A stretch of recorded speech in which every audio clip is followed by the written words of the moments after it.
A young nurse bathed a millionaire in a coma. But when he suddenly woke up, something miraculous. The hospital room was quiet except for the steady beeping of the heart monitor. The man who lay in the bed had been in a coma for nearly 3 months. His name was Adrian Blackwood, a young millionaire whose empire stretched from hotels to tech startups. To the world, he was a ruthless businessman. But in this room, he was simply a patient, silent, vulnerable, and utterly dependent. Nurse Emily Carter gently wrung out the warm cloth in the basin of water beside her. She was young, just 26, and new to the private wing of the hospital. When she first learned that she'd be assigned to Adrian Blackwood, she felt nervous. Taking care of a man whose face had been on magazine covers and business news channels felt surreal. But with each passing day, she stopped seeing him as the untouchable billionaire and started seeing him as a human being who needed care, compassion,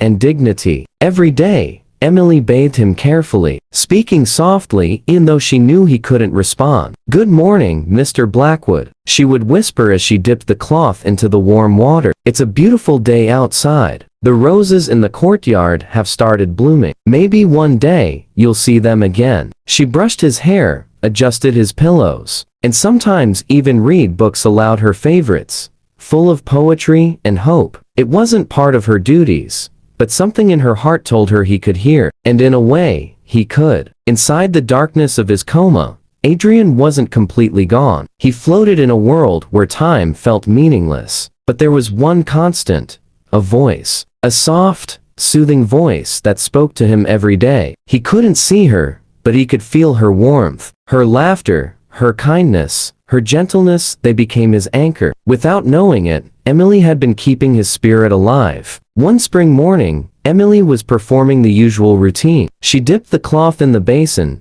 gently wiping his face. "You know," she said softly, "I think you'd smile if you heard how the other nurses talk about you. They say you're this cold tycoon, impossible to please. But you don't seem like that to me. You seem human, maybe even lonely." Her cheeks flushed as she spoke, realizing she had revealed more than she intended. She shook her head, continuing her work. But then it happened. As she gently brushed a strand of hair from his forehead, she felt something. His fingers moved barely, but enough for her to notice. She froze, her heart racing. "Mr. Blackwood," she whispered, her voice trembling. His eyelids fluttered. Slowly, agonizingly, his eyes opened. Emily gasped, tears springing to her eyes. She called for the doctor, but his gaze was locked on her. For the first time in months, Adrian Blackwood truly saw someone, and the first face he saw was hers. Recovery was not easy. Adrian had to relearn how to speak and move,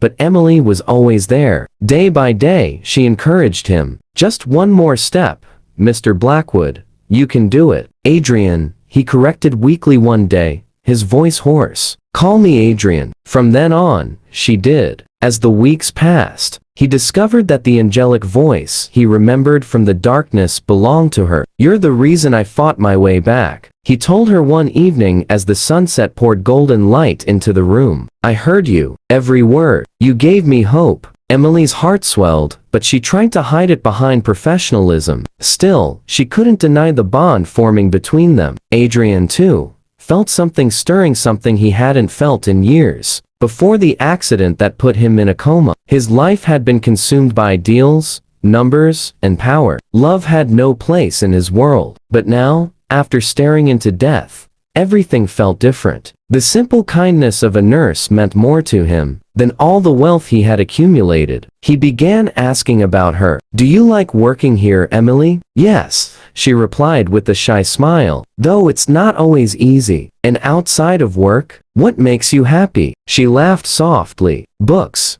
flowers, painting sometimes, but nothing too exciting, I guess." To him, it was more exciting than boardrooms and contracts. When he was strong enough to leave the hospital, Adrian asked Emily to walk with him through the rose garden she had once described. As they strolled slowly among the blooms, he said, "You once told me about these roses. I never thought I'd live to see them again." Emily smiled, her eyes sparkling. "I'm glad you did." He reached for her hand, his touch hesitant but sincere. "Emily, I don't know what tomorrow holds. But I do know this. My second chance at life began the moment I opened my eyes and saw you." Her breath caught. She had cared for him without expecting anything in return. But in her heart, she had fallen for him too. The way he looked at her now, vulnerable, grateful, and deeply human, erased all doubts. "I felt it too," she whispered. Months passed. Adrian regained his strength, but he didn't return to his old life the same man. He no longer chased money and power with the same hunger. Instead, he invested his time in meaningful things, charities, hospitals, and people who needed help. And always by his side was Emily,